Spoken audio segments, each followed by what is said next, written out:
Okay guys, welcome back to the channel. Thanks for tuning in to this Quail Island Twilight episode. This is the end of an amazing journey and I'm happy to be able to bring it to you. Yep, Kenan made it to the island and he brought with him one of my camera traps. And here you can see that this is actually the only video we got from it initially. But we got some photos and so on, as you'll see later on. Yeah, so although this was a turtle trip, we did take good photos of the biodiversity. You see here, this is Kate's favorite bird, the American oyster catcher. They're so unique. They don't even look real. They look like cartoon birds with those long red bill, black head, and their feet are also interesting. There were loads of iguanas on the island. This is a juvenile green iguana and a wide array of, oh, there's my scorpion friend, male magnificent frigate birds. There were loads of those. There was also a good few tarantula webs on the island. I love tarantulas. When the crazy thing, we had one of those night cicadas. You can see them in the bottom and it's two farms. Those are interesting as well. Yeah, we're going to have a report with all the species name, like this green dragonfly for instance, and a whole bunch more. There were spiders, there were lots of insects, lizards, butterflies. It was beautiful, man. One of the takers was these shiny skink lizards. Such an intricate design on its back. But my friend, of course, was the banana quits who were nesting above the campsite. Was happy to see us gone. So let's roll right into a third in-water day. This one would be different to the others because we had eyes below and above the water. You can see Christine here from Eco Dive making a video of a stingray that's camouflaged in the sand. I think these videos are all compliments Claire, so thank all for this. I'll put them in the credits in the end. But yeah, there you see her again. She's such a master under the water, eh? Such easy technique. They're all good free divers.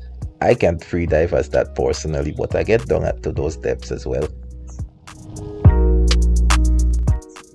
Yeah, so most of the cool spots, the turtle team was walking in the boat, so who was in the water got to take some cool footage. There you can see another one of those small-headed eels. I think we featured it in one of the earlier videos. I'm not too sure. Some of these coral shells, man, and so much hides. There was so many fish. It's amazing. Like, it's beautiful, but it's not as beautiful as you actually being there to experience this yourself. And this is one of the reasons why we wanted to bring this to you, because it's so beautiful. Local name for this one here is a sea cockroach. Some call it a Spanish lobster or a slipper's lobster. They're pretty tasty, I've heard, but I haven't eaten one as yet. Yeah, on top of the water was also interesting. The brown boobies always check the divers out, and you can see so much of them here. They come in, they want to know what you're doing there. They think you're shooting fish. They're looking to see what's happening. They land next to you. They look below the water. There's some pretty unique birds. They're totally wild seabirds, but they're pretty brave, eh? Yep, these would be clear cam again. They were doing research on the sargassum, and those of you who are aware of the Caribbean, if you haven't been in the Caribbean over the last 5-6 years, you wouldn't know this, but there's loads of sargassum bloom coming out, and some say it's coming from South America, some say it's coming from the Sargasso seas in the north. But anyway, in them have loads of creatures. You can see Claire here playing with a jellyfish. We don't have too much of dangerous jellyfish in the Caribbean, but some people can have a really bad reaction if stung. There are loads of animal life that lives in this sargassum, and they will stay there probably until it's washed into shore.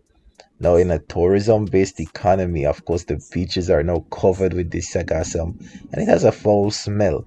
But in the water, it's another part of the ecosystem. And you can see here large beds of sargassum, and in it have loads of creatures, man. There's fish, there's crustaceans, there is jellyfish. There might even be juvenile turtles out there in the ocean, hiding and living and foraging in these sargassum beds. So it's pretty interesting. It's like its own ecosystem.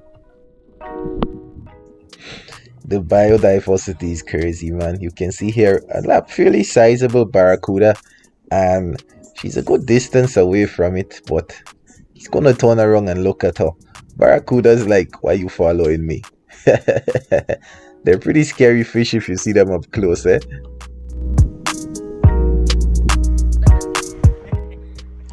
Yeah, soon everybody was chilling on the boat. This on front of us is Diamond Rock. Really good seaboard nesting island.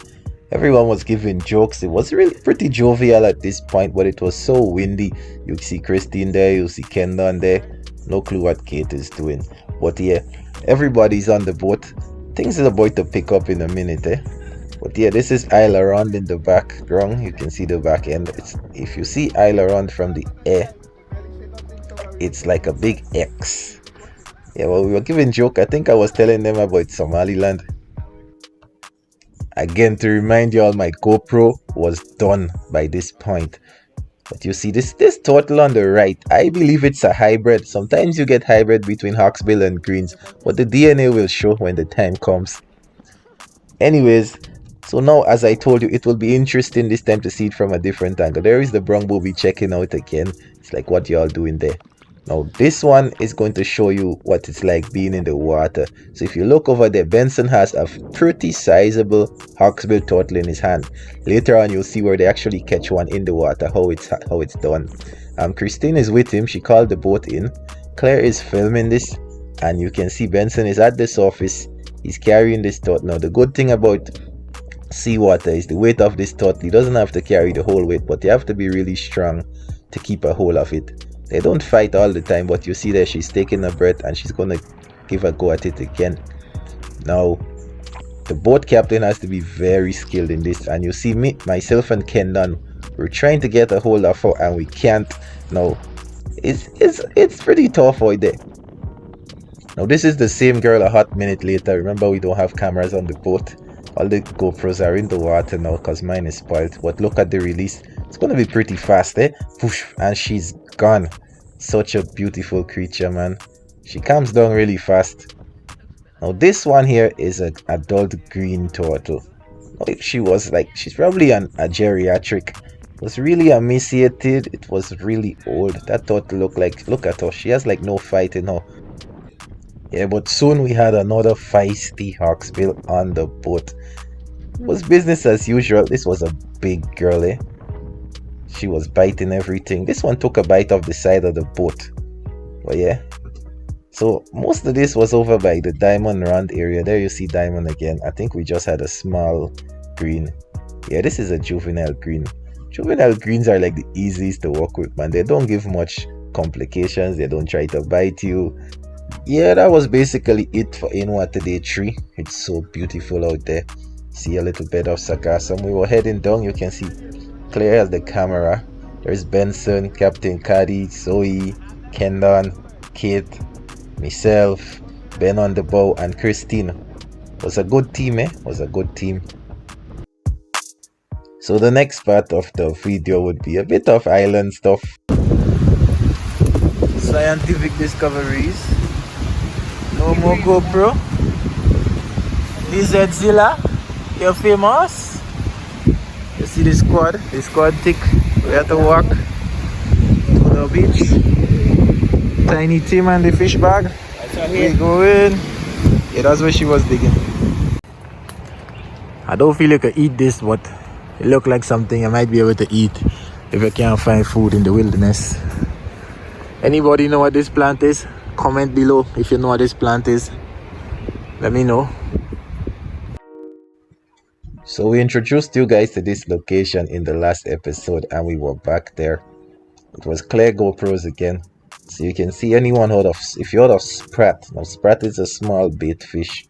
It's basically the life of most of these small island ecosystem, because you would have the small bait fish and probably some trevallies, some snapper coming after them, then some barracudas and some large fish coming after those.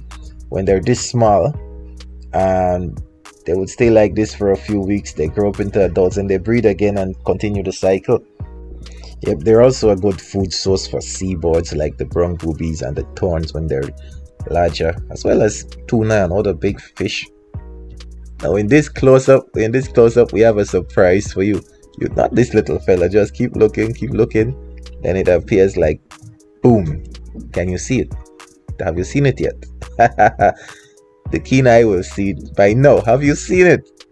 Okay, it's moving now. You have to see it. Right now we have an octopus. You know those 8-limbed little camouflaging critters. they're pretty interesting in it. Look at how he's trying to disguise to the rocks. And it's pretty shallow water, so this octopus is like, he's trying to camouflage into everything. And they can change their color pretty fast to look like their surroundings. See, don't look at me. I'm just a rock. I'm just a rock. Nothing to see here. Move on. Yeah, that was cool.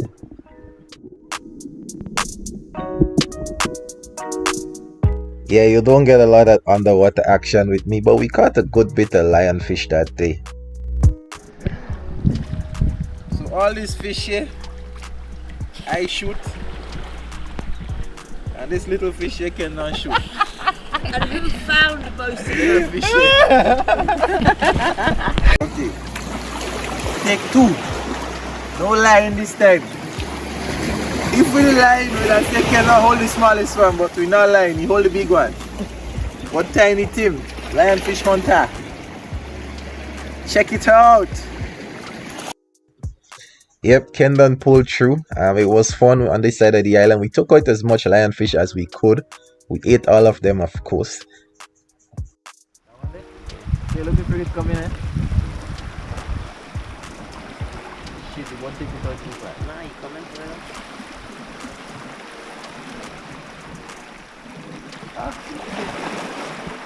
Oh, smart than the next one. Yep, so we're all conservationists, veterinarian, marine biologists, all sorts. So we try to incorporate people in the field in some of our research projects again. So it was really nice to have Kenan out there. We've worked before on seaboard stuff and other things, so that was cool. Anyway, we took a moment to chill on the rock, clean the fish over there because we had a 1-mile trek back to camp. The seaboards were coming in for the scraps. There was some laughing gulls. We were trying to get footage of a frigate bird who was coming in. Yeah, we didn't get any turtle footage that night, but we ate our fill. The next morning, of course, was bright and early again on our spot on the beach. You can see my totem with rocks on just on the far end. Sunrises are always beautiful on that beach. Just look at it, you can see Latant in the background, Aileron. Even far up you can see Carriacou. But yeah, sunrises on the beach was just beautiful. Had to take some of this in. Every morning I would go to the beach for the sunrise, then go to my hammock. Come out there, Kenan. I mean going below the side. You come just now. What's the herpes under there? Is it yet?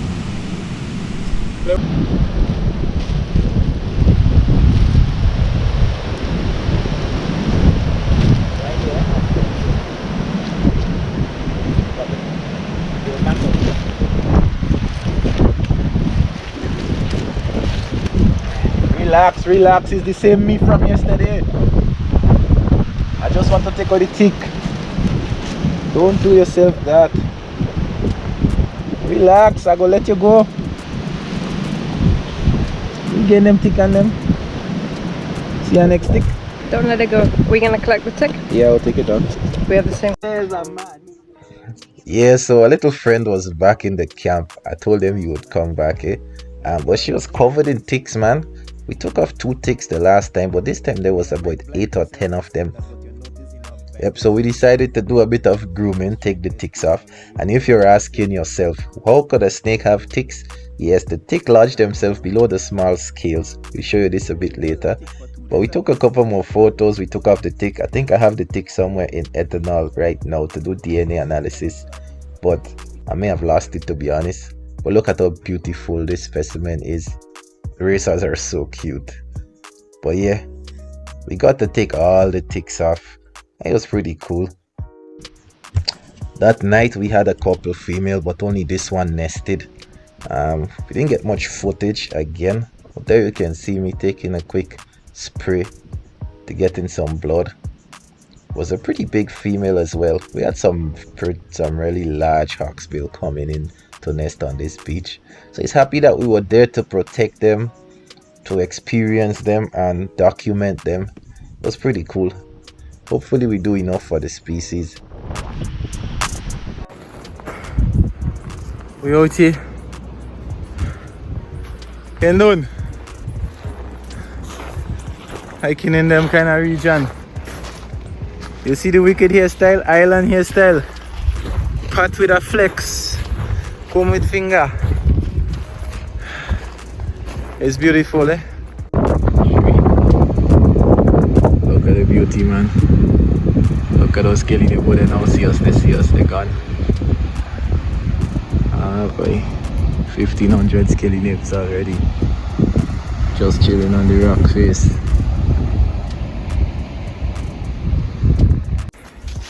When they say, you know, Dr. Carter, to take me on one of these adventures, tell them the kind of thing we had to go through.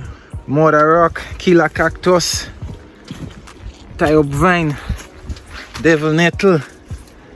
We still don't reach where we going just so.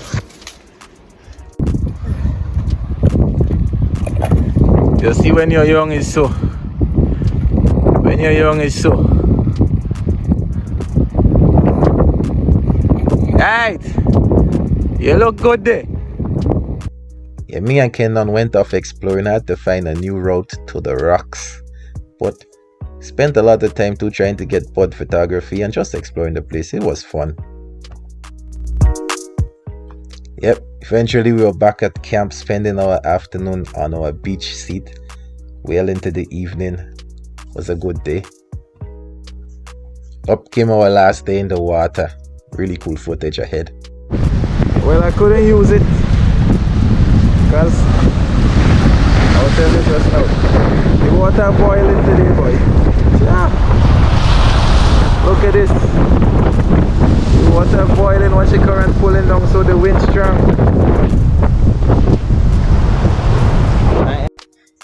The last in-water day technically marks the end of the trip, even though we were there for 2 more days. And straight off the bat, we had turtles on the boat, we had greens, hawksbill, everything was going well. Now look at some of the release.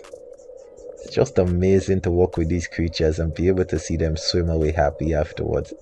This is a juvenile green. Captain Caddy had a good trip. It was our first time working with him, but he was amazing. Here you can see, this is Zoe in the water. You get all different angles of the process. This is a juvenile green. They're pretty small. They're not too feisty. Just to get them under control, you immobilize the shoulders so they don't damage themselves. I normally carry the weight on my arm. And then it's easy to work with from there. They calm down really fast, unlike those feisty hawksbill. This was a very green. You see how green it looks?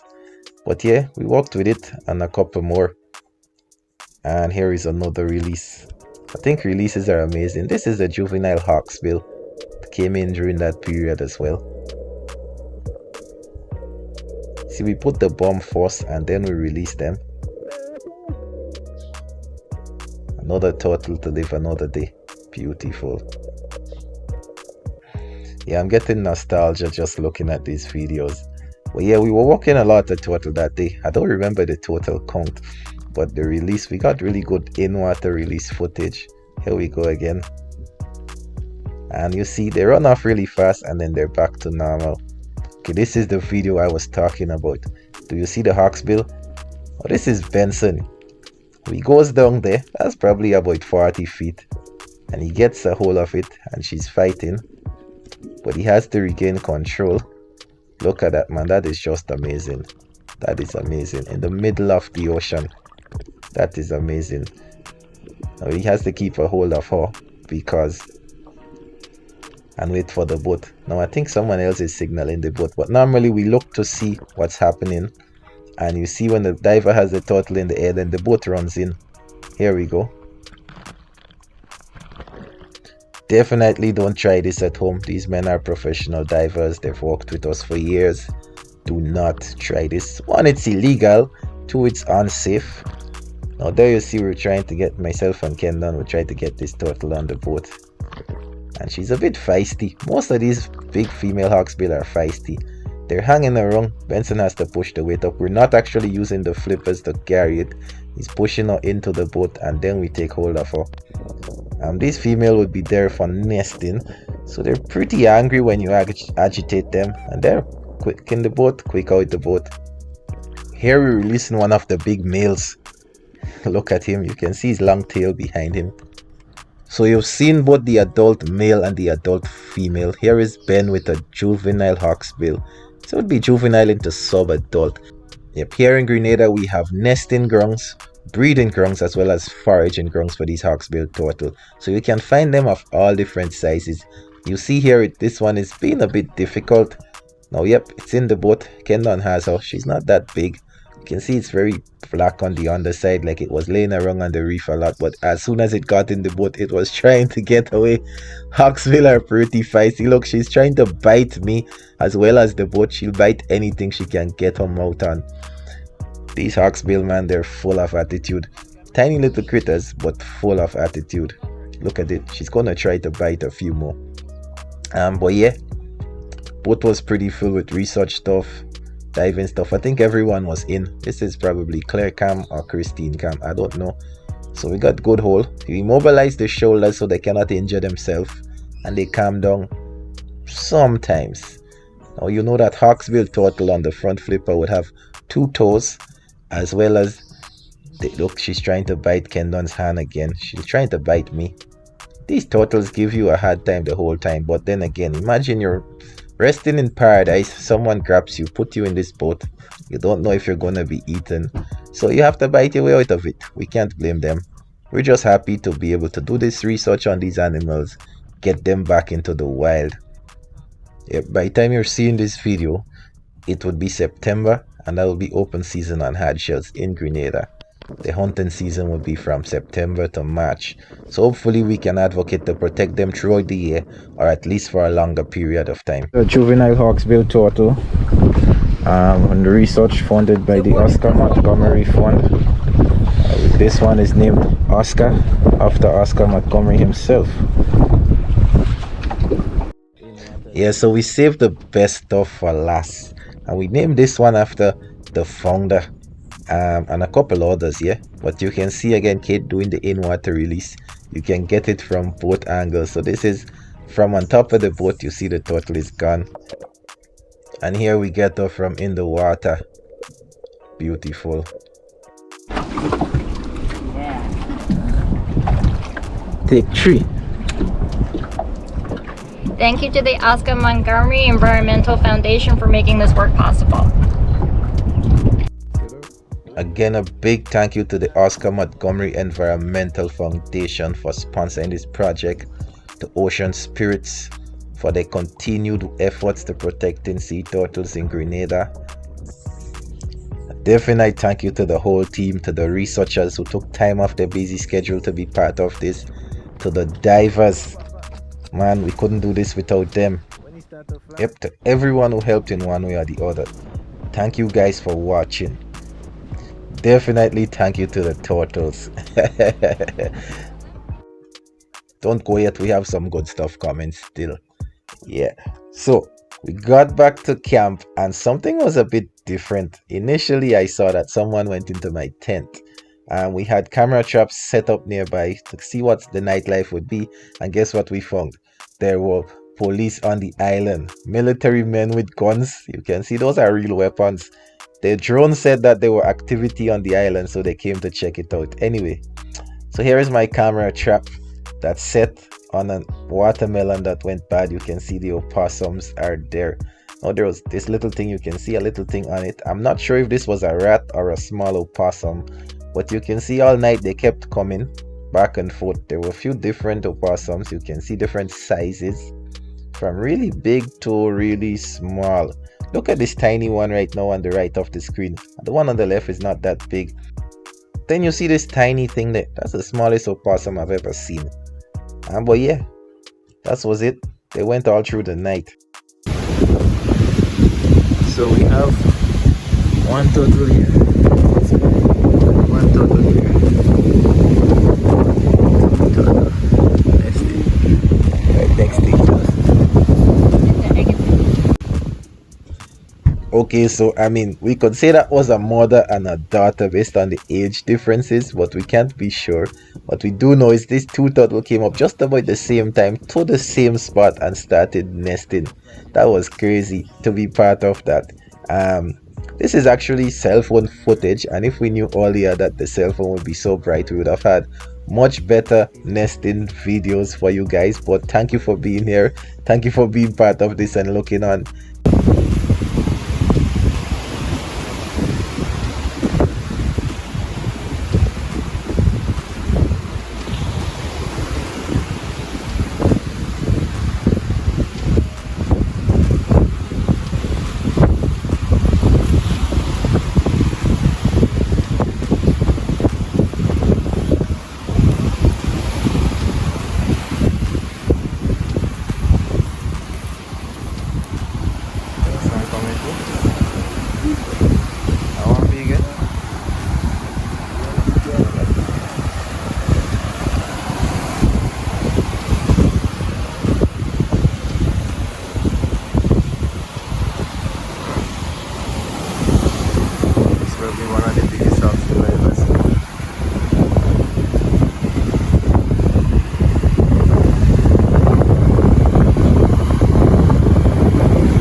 Yeah, work with me.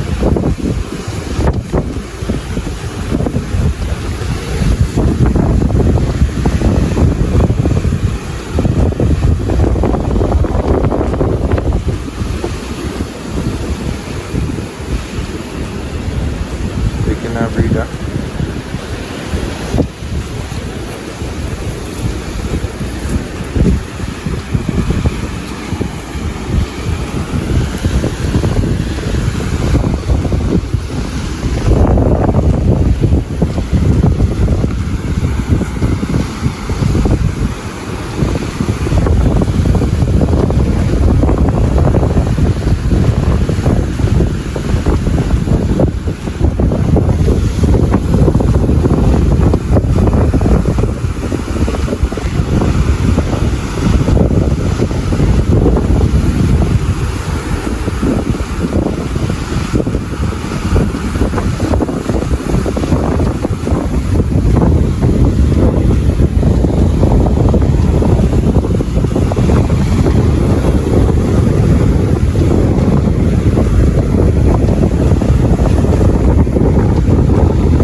Guys for tuning in. Hopefully you love this episode. 14 days out here. Hopefully the work we do can go far for this species. Yep, and just like that, our 14 days was over. On day 15, actually, there were turtle that came to nest right in our camp. Treasure! Treasure, treasure, treasure. Again, thank you guys for being here. Thanks for looking on week after week. putting up with us. Quail Island is actually Carl Island in French. It means quail. And you can see our totem may still be standing. I collected shells all over the beach and made my own necklace. Yep, we rounded it up. We left food for our hermit crab. Bye bye, crabby. Yep, we also left camera traps hidden around the island to catch the poachers and got loads of blood samples. We'll let you know what happened with those samples in a subsequent video.